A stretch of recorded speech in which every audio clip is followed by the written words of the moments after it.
Kelebihan dan kekurangan bahan dasar panggung. Yang pertama, triplek.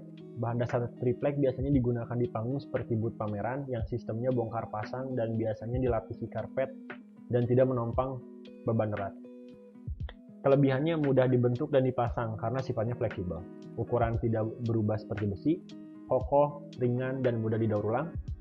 Dibuat dengan metode ukuran yang sangat tepat dan seragam sehingga memiliki permukaan yang halus dibandingkan dengan jenis kayu lainnya. Berbagai ukuran dan ketebalan.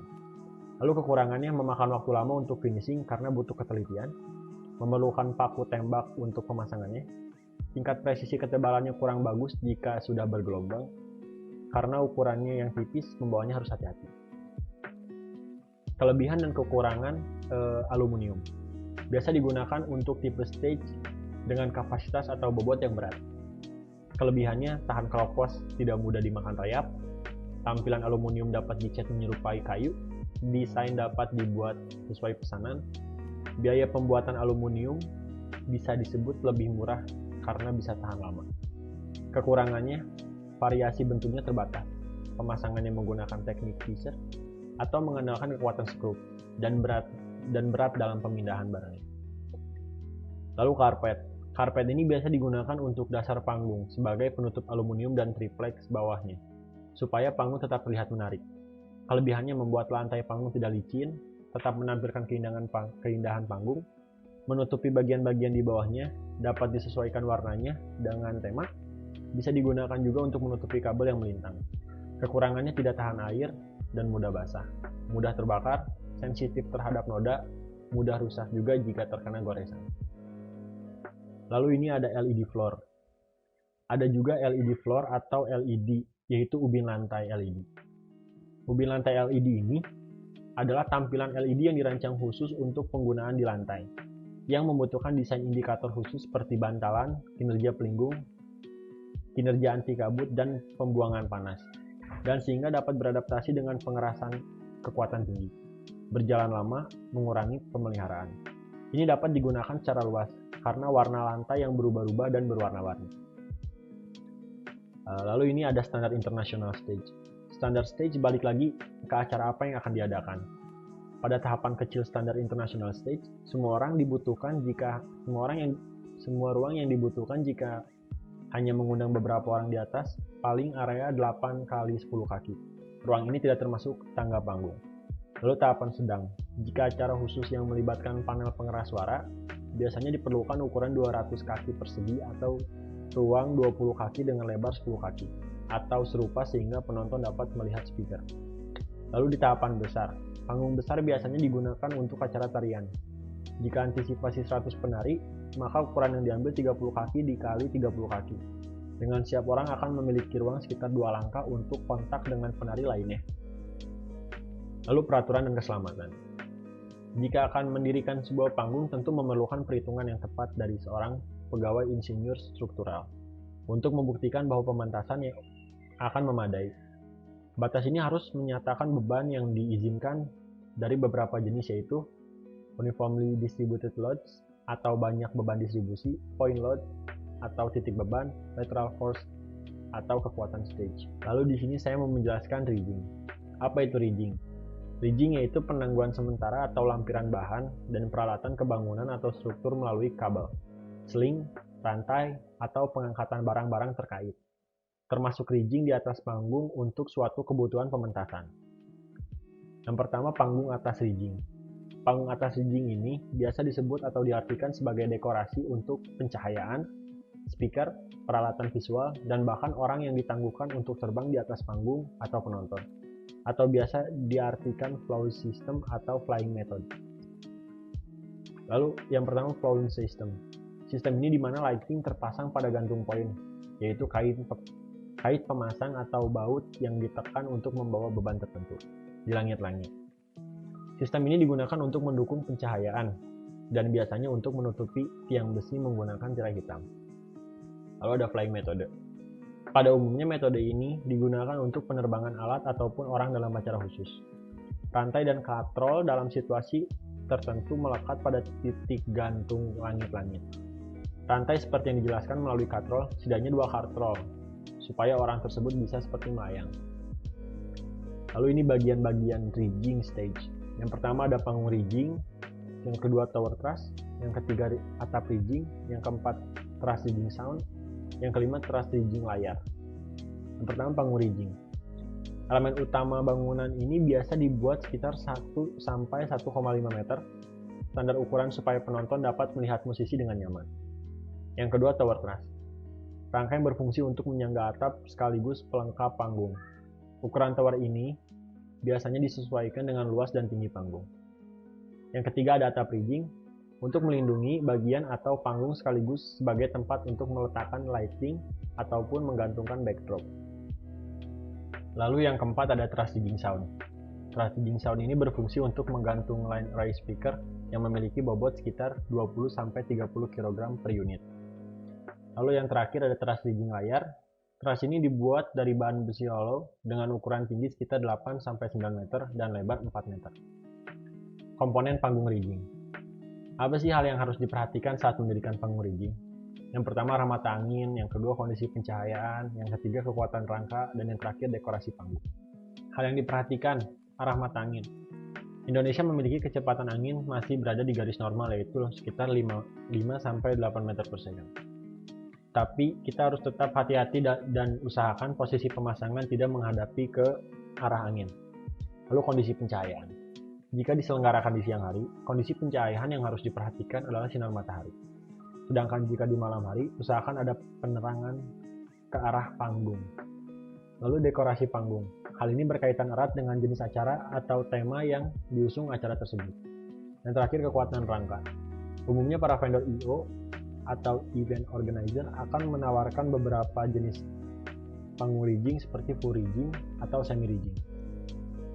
Lalu ada komponen panggung rigging lagi, yaitu alasannya.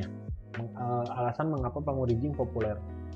Karena yang pertama kuat, lalu mudah dibongkar pasang, tahan lama, ukuran dapat disesuaikan, dan waktu yang dibutuhkan relatif singkat. Alasan mengapa digunakan karena yang pertama tahan lama. Kenapa tahan lama? Karena bahan yang digunakan dalam panggung rigging ini adalah besi hollow yang memiliki karakteristik tidak mudah rusak. Lalu mudah dibongkar pasang. Panggung rigging terdiri dari rangka-rangka terpisah sehingga dengan mudah dibongkar dan dipasang. Ukuran dapat disesuaikan. Umumnya panggung rigging dibuat dengan sekitar ukuran 8 x 6 meter. Hanya baik lagi ke kebutuhan acara. Lalu waktu yang digunakan singkat. Biasanya pemasangannya tidak membutuhkan waktu berhari-hari dan bahkan bisa diselesaikan dalam hitungan jam. Lalu yang terakhir kuat. Panggung rigging memiliki karakteristik kuat karena bahan penyusun utamanya yang tadi sudah dijelaskan yaitu besi hollow. Lalu bahan yang digunakan rigging besi hollow. Mungkin banyak yang mempertanyakan apa itu besi hollow. Di sini saya mau menjelaskan besi hollow itu apa. Besi hollow adalah salah satu jenis besi yang memiliki bentuk berongga, sehingga memiliki banyak kesesuaian jika digunakan dengan beberapa jenis konstruksi.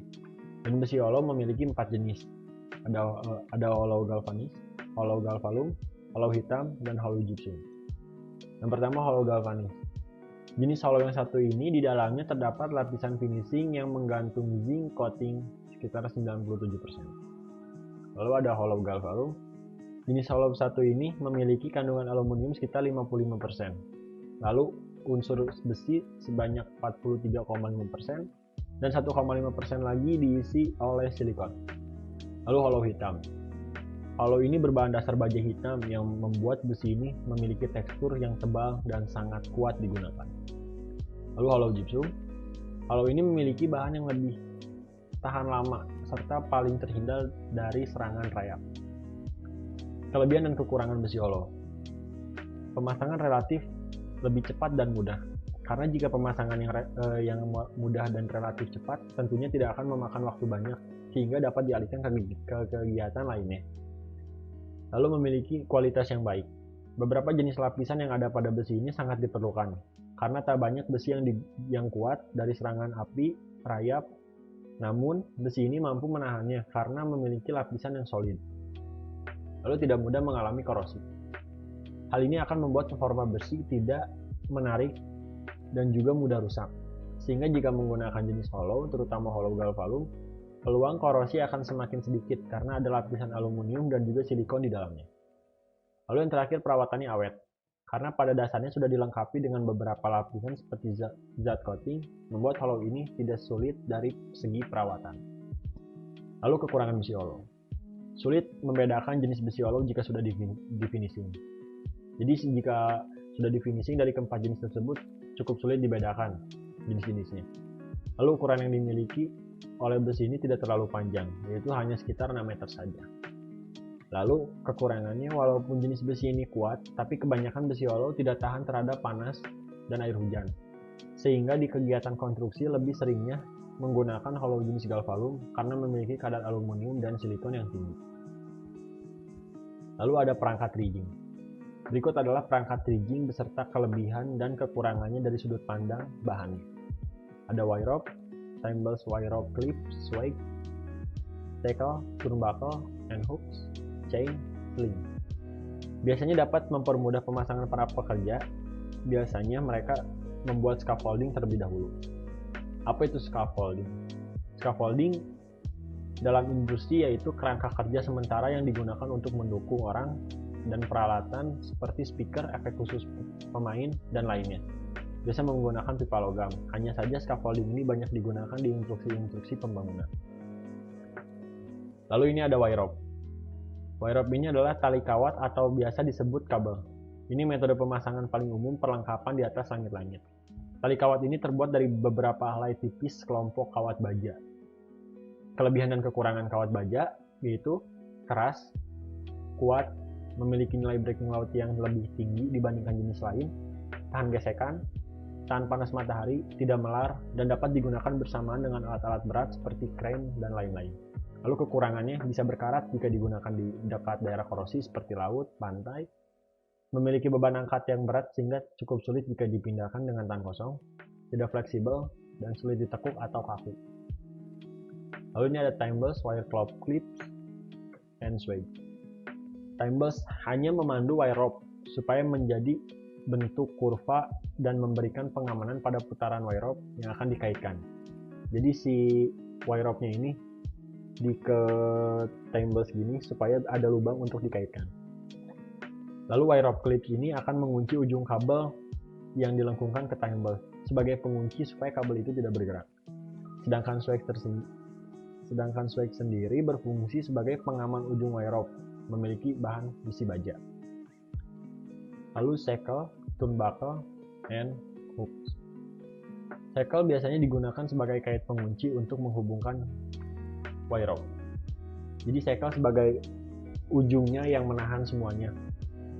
Sedangkan turnbuckle tidak digunakan untuk menanggung beban, melainkan digunakan pada wire rope yang menegang. Jadi ketika kabel wire rope-nya tidak ada sambungannya dan itu panjang, biasanya di tengah-tengahnya ada turnbuckle untuk menyambungkannya, dan hook ini sebagai pengait ke shackle-nya supaya si kawat tersebut bisa lurus. Lalu kelebihan dan kekurangan besi baja. Kelebihannya, memiliki kekuatan yang tinggi, daktilitas atau menahan deformasi yang besar tanpa keruntuhan, kemudahan penyambung baik, cepat pemasangannya, dapat dibentuk menjadi profil yang diinginkan, kemungkinan untuk penggunaan kembali setelah digunakan.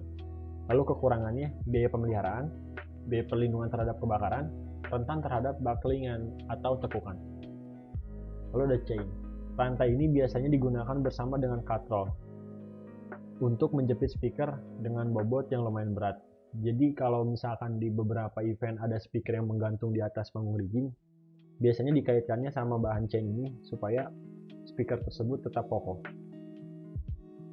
Kelebihan dan kekurangan rantai baja. Rantai baja ini adalah bahan utama dari chain tersebut. Kelebihannya, daya angkat lebih besar dari rantai besi, lebih tahan terhadap karat, daya tahan lama. Jika dicampurkan dengan material tertentu, alloy, karbon, dan sejenisnya, baja ini akan menjadi lebih keras dan tidak akan langsung patah jika kelebihan beban, melainkan akan melar. Cocok digunakan untuk aplikasi yang berat. Kekurangannya, jika rantai terlalu panjang maka sulit untuk memendekkannya dan membutuhkan alat pemotong tambahan.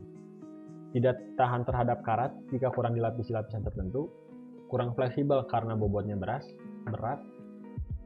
dan dapat merusak permukaan benda yang lain jika tidak dilapisi. Lalu yang terakhir ada sling.